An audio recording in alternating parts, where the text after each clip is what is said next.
Today we are going to learn the summary of A Different History written by the Sujata Bhatt.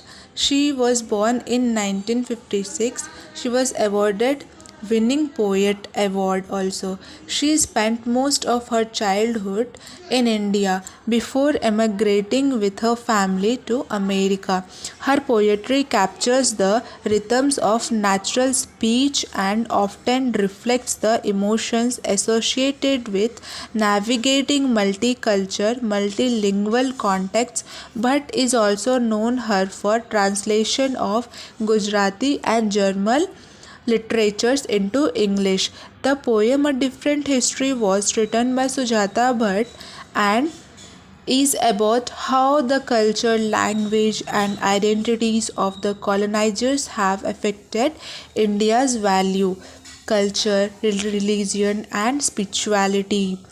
The first stanza focuses on respect of religion and education and on India culture, whereas the second stanza emphasizes how the language and the colonizers destroy this culture and values.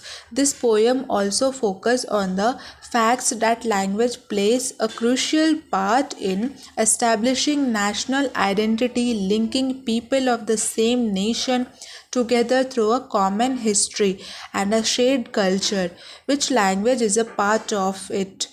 The poem contains various literary techniques and explore multiple themes, the main one being the significance of language. In the first stanza, the poem depicts India's culture as spiritual and religion oriented and its attitude to book and knowledge scared and Pan, the Roman god of nature and fertility, is mentioned in order to introduce us to India beliefs in multiple deities and to set the scene for the naturally spiritual theme of the first stanza.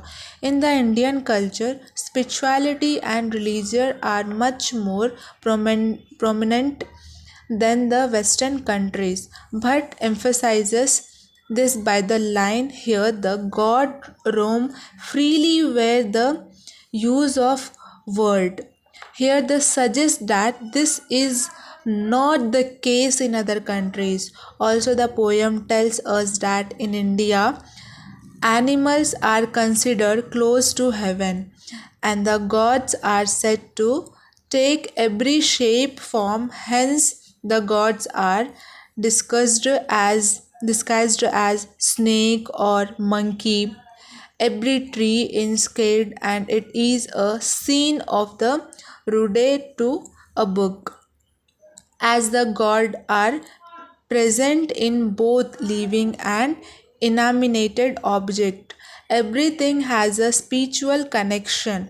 The poet has written this poem describing the British colonization days when the British oppressed the India. They focused on to learn the English language through in Indian various languages were spoken.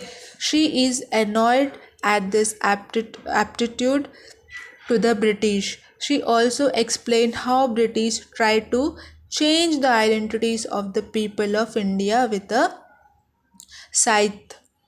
She claims that the future generation will love this strange language like they love their mother tongue. According to her, language had been used a weapon to target its victim in a figurative sense. In this in this initial stage, it is descriptive and then changes to interrogative. The culture background of the Sujata Bhatt is reflected in the first part of the poem. She has reflected to God and book to talk about Indian culture. As she as we read the poem further, we realize that she is talking about learning a new language. She admits that in spite of having to learn four languages, she had to adapt herself to English language. The poet explores the significance of language in this poem by using India as an example. The significance of language as an art and a weapon, as a medium of sharing culture and identity, is portrayed in this poem.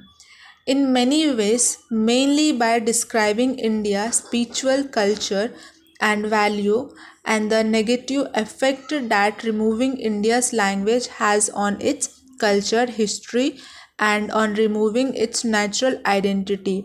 In combination with using descriptive language as well as literary techniques to convey the overall message of the poem better.